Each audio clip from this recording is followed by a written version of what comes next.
Eneko Rabina, zenbat aldiz pasa izanen oten naiz ni hemen, Zubitako errepide hontatik, gora eta bera, errotari beida, eta beti pentsatuz, bisitatzeko gogo horrekin, eta alako baten iritsi naiz. Bueno, etorri gara zinu neunen baten ez? Bai, alako baten. Bai, eta bida, gaina, 1785 urten eraikitakoa da, berezie da, berezitasunez betea, pasabideare ala doke, zer do berezitik gehi honek? Bueno, bai, justo eraikinen jartzen du, 1785 eraiki zela, minio Nafarroko artxibo eta joten baldin baga, han azaltzen da, 1475, 15. mende bukaeran, bazela, errota bat Zubitan.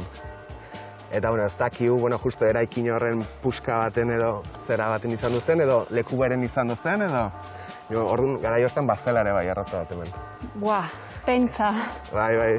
Zelako historie. Bai, eta, gara hortan jotzen zen, zerealak da jotzen ziena, izaten zien, garie, gero oloa, zekalea, eta, bat gehiago ere behin ikustu. Jope, mitu. Eta, eta gero, guain gaurko egunera etorriz, pasabide hau, onera etortzen dena, Zubitara etortzen denak, errotara joateko pasabide politiontatik pasa behar do. Xarmaz betea dau, ez? Bai, gaina, pasabide hontetan pasatzen zanen, ohartu baza edo, kiston suhandi epi edaude. Ai! Bai.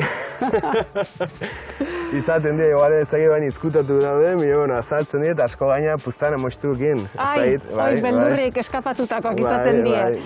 Berez bidea politia, bai, politia, bai. Bueno, eta gero zu hemen errotari gaztea zea, oain hilabete batzuk hasitakoa, zer moduz doa errotari lan horretan, ikasketan garapenan?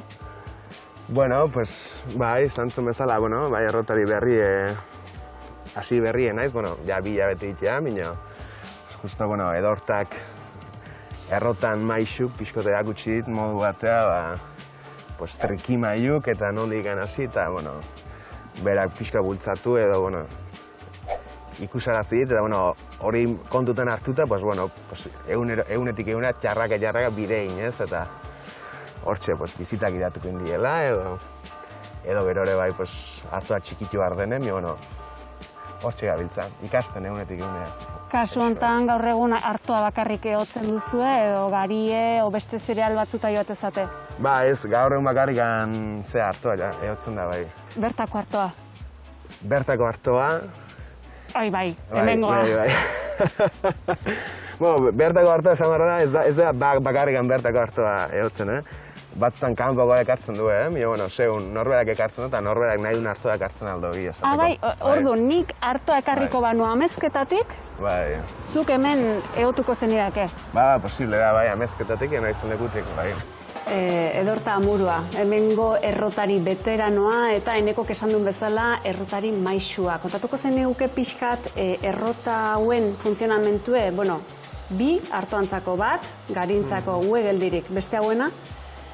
Bai, kontuan izan behar da hori, errotan bere garaian egiten zirela produktu desberdinak, bai gizakientzako eta bai hazienda edo animalientzako, eta orduan harri desberdinak behar ziren, bai alde batetik garia ehotzeko, gariaren irina egiteko, eta bestela hartoa, zekalea eta beste zereal desberdinak ehotzeko. Eta orduan, hemen dauden makinak dira aspalditikan hemen egondakoak eta erabilpen hori jarraitzen dugu mantentzen aldugun neurrian. Gaur egun, hainbeste zereales daude, hemen hartoarekin pixka bat zentratu gara eta harto irina egitera dedikatzen gara.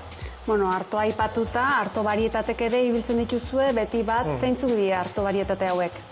Egia esan, barietatea hemen hartoa iritsi zeretik baserri bakoitzean joan zen zabaltzen eta baserri bakoitzak egin du bere aukeraketa eta urteen zehar harto klase bakoitzak hartu ditu ezaugarri batzuk eta batzuk dira ilunagoa, beste batzuk argiagoa, beste batzuk landarea altuagoa edo bajoagoa, hori bakoitzak aukeratu du eta horrela joan dira egiten, hartu dute ezaugarri desberdinak. Eta hori mantentzen da oraindik. Kasue da hori, mantentzen dela bertakoa.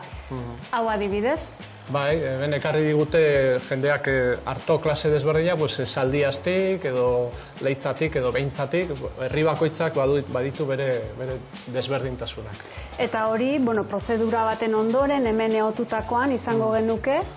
Bai, artoa berez botatzen da, hemen goian daukagun tolba edo tobera deitzen den zati hortara, gero pixkanaka joaten da erortzen harrien barrura, harria badute zulo eta forma berezi bat, eta azkenean ateratzen da hemen dagoen txorrota hontatik eta biltzen dugu egurrezko kutxa honetan. Hemen badaukagu joaten gara biltzen, eta ondoren, bildu ezkero eta ongi dagoela ziurtatu dut gero, pasatzen dugu zetabetik, zetabea hemen atzean dugu, eta zetabeak ematen dioia bere fintasuna eta erabiltzeko prest uzten du.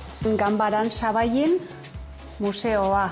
Bai, errota duela 20 urte berritu egin zen eta probestu ziren hemengo espazioak gauza desberdinak egiteko, jendeari pixkat informazio gehiago emateko errotaren ingurua edo azaltzeko, eta hemen Sabaian egin ziren, ekarri ziren etxean herrian zeuden tresna zaharrak eta horrela, eta hemen jarri ditugu eta jendeari esplikatzen diogu pixka bat zertarako ziren, nola bizi zen jendea, ze gauzak egiten zituen.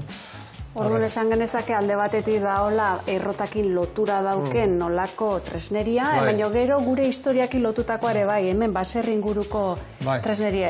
Guri hemen bitxintzaigu hau zertarako den.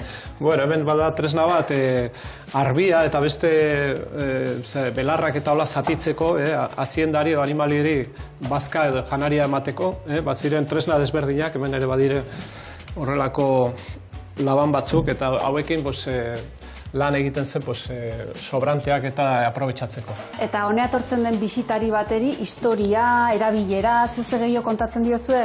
Bai, saiatzen gara, errotako funtzionamentua ikusi duten ezkero, igual pixka bat gehiago ikustea nola zen gure aitonen bizitza eta ze lanak egiten ziren batez ere, bere elikagaiak eta sortzeko eta horrela, eta orduan hemen ikusten da ze tresnak erabiltzen ziren eta ze lanak behar ziren errotara garia edo artoa ekartzeko adibidez, eta beste lan desberdinak egiteko.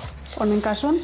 Bai, hemen baditugu tresna batzuk lurra lantzeko eta garia edo artoa ereiteko, eta hemen daukagu adibidez, artoa ereiteko erabiltzen zen makina eta oraindik zubietan erabiltzen dena. Artoa hemen dagoen ontzietan sartzen zen eta pieza honek bueltak ematekin haziak lurrean sartzen dira, joaten da ereiten.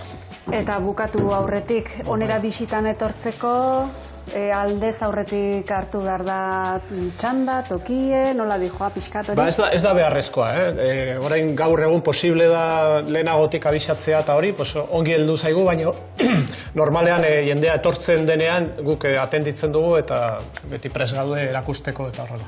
Eta aztu gabe, hemen ere bada paseotxo bat, Donezte betik Zubietara, bien bitarten hemen gelditu, bisitatu, hori da, bai, uraren bidea esaten diogu, eta baditu zati desberdinak egiten alda motxagoa, luzeagoa nahi duena, eta orduan posible da Elgorriagatik, Ohiturendik edo Donezte betik etortzea, eta izango zen bisitaren bukaera izango zen errotako bisita.